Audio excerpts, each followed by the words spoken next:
we in the faculty, it's a necessity to memorize. Sure. Very good.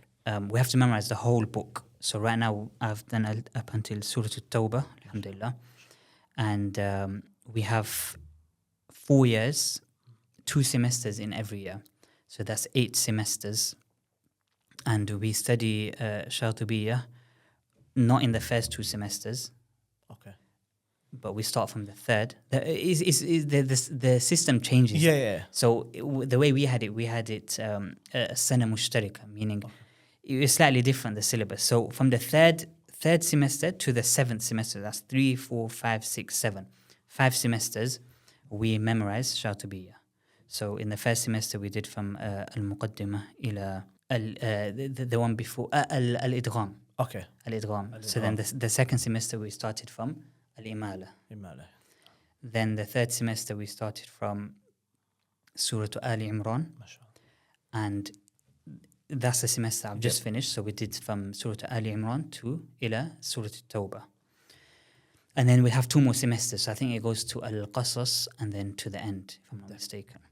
But it's a necessity to memorize, and it's difficult. No, it's difficult because for me, it's personally very difficult because I'm behind compared to the other students from Africa, Indonesia. They've memorized it years ago. You know how? So we can't compare. Yeah. So for the listeners from the Western world, never ever compare yourself to others.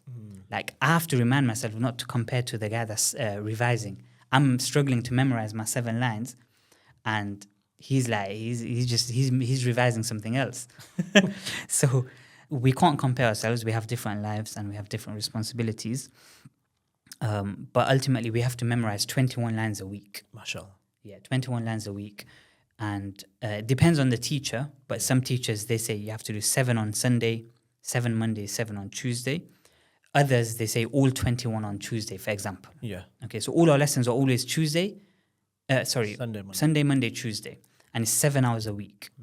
So we do 3 hours on Sunday, 2 hours Monday, 2 hours Tuesday. So memorizing is one part. The other part is then the sharh. Okay. So every week, again, we'll probably do about 21 lines, I think, somewhere around that, where the teacher, again, every teacher has his own unique way to teach. And every semester we have a new teacher. We have a new teacher for every semester. Alhamdulillah, one of the beauties of that is we're getting the wisdom of different teachers and different styles of teaching as well. So, for example, one of my teachers, who's Imam of Masjid Qiblatain, me and him had a very hard time together. I didn't enjoy myself, and I lost a lot of hair because of him. But he taught me, it was a tarbiyah angle from him. So he's very strict, and the funny thing about him is, I won't mention his name, but the funny thing about him is whenever his name comes up on anyone's syllabus, they'll go straight to the administration and they'll try to change from him. Oh. Yeah, it's a known thing. He's just very, very strict, and he's very, he's got his ways about him, He's mutqin, yani he knows his stuff inside out, but in teaching, he's strict, he's shadid. But unfortunately, I was too late to change. Well, to be honest, I didn't even try to change from him. What happened is the semester before, they assigned him to me. Oh. And then it so happened that I took Tajweed, which is I deferred that semester. So then the next semester, they assigned him again to me. And the first lesson I walked in, he said, Masmuk. I said, Umar Aswat. He's like, oh, you changed from me last semester. I said, no. I said, I took Tajil. He's like, no, you changed from me, yeah? He's like, now sit down here. You've had it. So, in all honesty, those teachers that you possibly think that possibly gave you the most amount of grief. Let's use that, Let's use that word. Those are the teachers that you'll remember. And you will appreciate. Every time I look in the mirror, I remember him. Exactly. You'll remember. My hair because of him.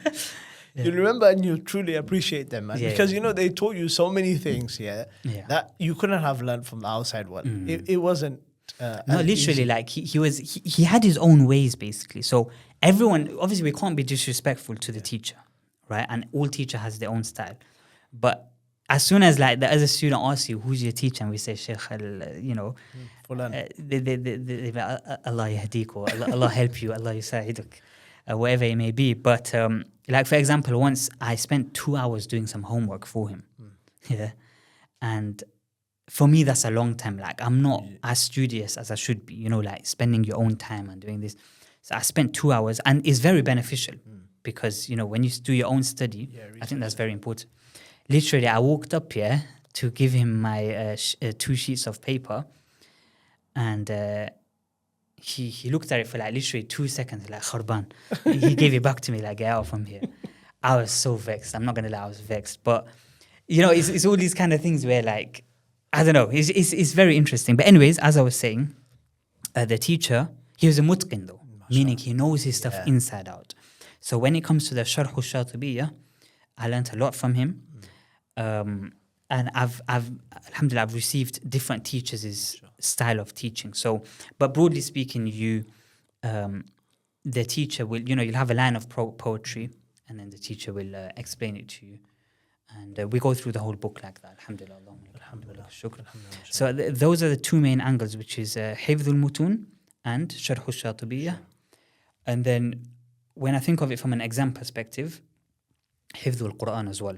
So one piece of advice to students of Qira'at and to myself as well is what ends up happening, and this is something that I've fell into, and I know many students in the Faculty of Qur'an have fallen into as well, which is we end up spending so much time with Shatibiyya that the time with the Qur'an is less.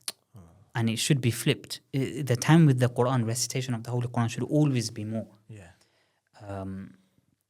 And it's funny that it's funny because in my first semester we have 5 questions in the exam.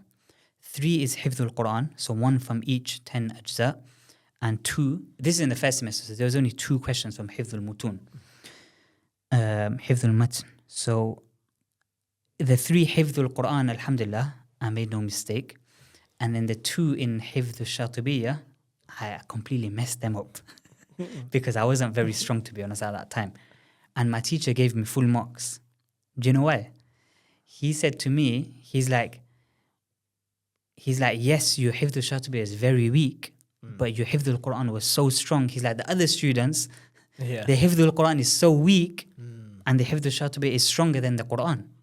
So he's like, I have to give you full marks.